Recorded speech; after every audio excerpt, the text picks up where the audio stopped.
Hi everybody, it's Haley. We're back with another cooking video. Here's meal 1. This meal I'm making teriyaki salmon bowls and I served it with broccoli, edamame, and sticky rice.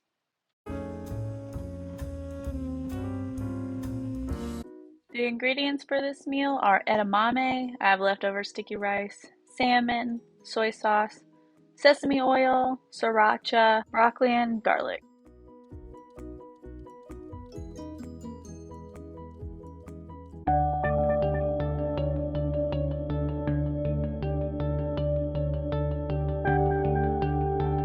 To start out, I'm going to make the teriyaki sauce, so I'm just mixing the honey, the sesame oil, the soy sauce, the garlic, the ginger, and sriracha together. So next up, I'm going to prepare the salmon. I cut it into chunks and then took the skin off. Then I seasoned them with salt and pepper. So next I prepared a pan with olive oil and butter to saute the salmon. That for a few minutes on each side.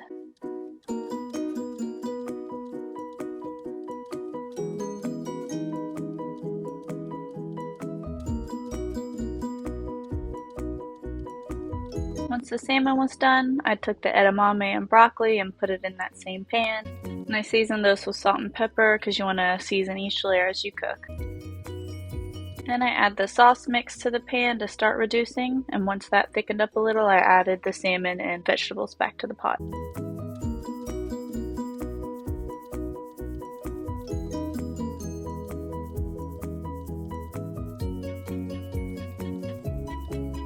So now that it's time to plate, I put a little bit of the sticky rice in the bottom of the bowl. And then I took some of the salmon and put it on one side, and then I put the veggies on the other.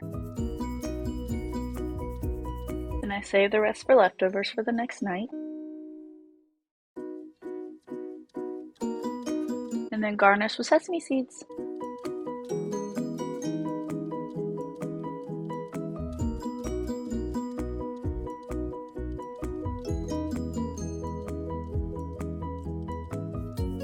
So for meal 2, we're making another variation of sheet pan gnocchi. I had a lot of gnocchi backstocked in my freezer, so I found other recipes that used it as well.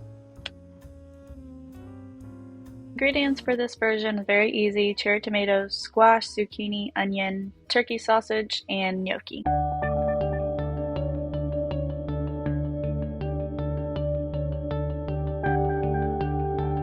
So I began by prepping the vegetables. I washed them all off, dried them, and then cubed them up so they were all about the same size so they would cook evenly in the oven.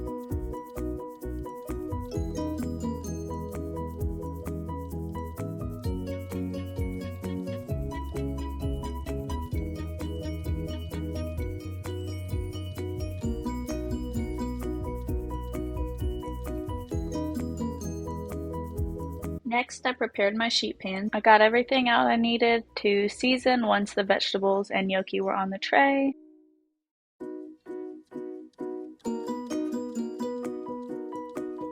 To season, I added garlic, salt and pepper, balsamic glaze, and lemon juice. Then I tossed the trays and got them ready to put in the oven. I baked them at 375 for about 20 minutes.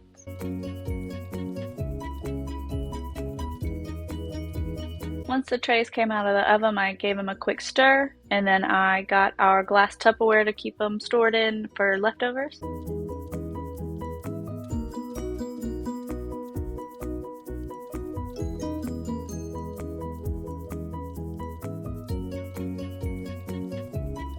And then it was time to plate up our dinner.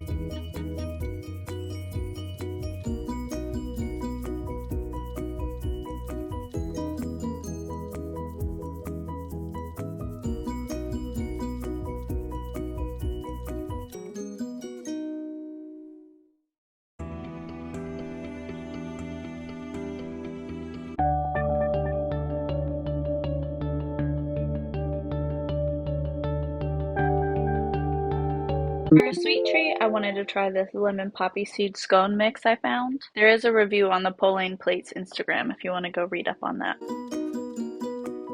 So sometimes I do like to use baking mixes to make things a little easier. A lot of my cooking utensils and pots and pans are Martha Stewart brand, so I was excited to try out this baking mix by her. Here I'm just cutting and cubing up a cold stick of butter to blend into the baking mix like the instructions say. Blending the butter into the mix did take a bit of time, so I'm glad I had a pastry blender, but now I'm adding the eggs and the milk into the mix until the dough comes together. Once the dough came together, I lightly floured my worktop and rolled out the dough until it was about an inch thick, and then I cut it into 8 triangles like the instructions said. And then I followed the baking instructions. Once the scones were done, I took them and placed them on a cooling rack. After the scones cooled, I put them on a cake pan and then prepared the icing. The icing mix was pretty simple. You just add a few teaspoons of milk to the icing, and I was using oat milk instead of normal milk. And then I took the glaze and drizzled it on top of the scones.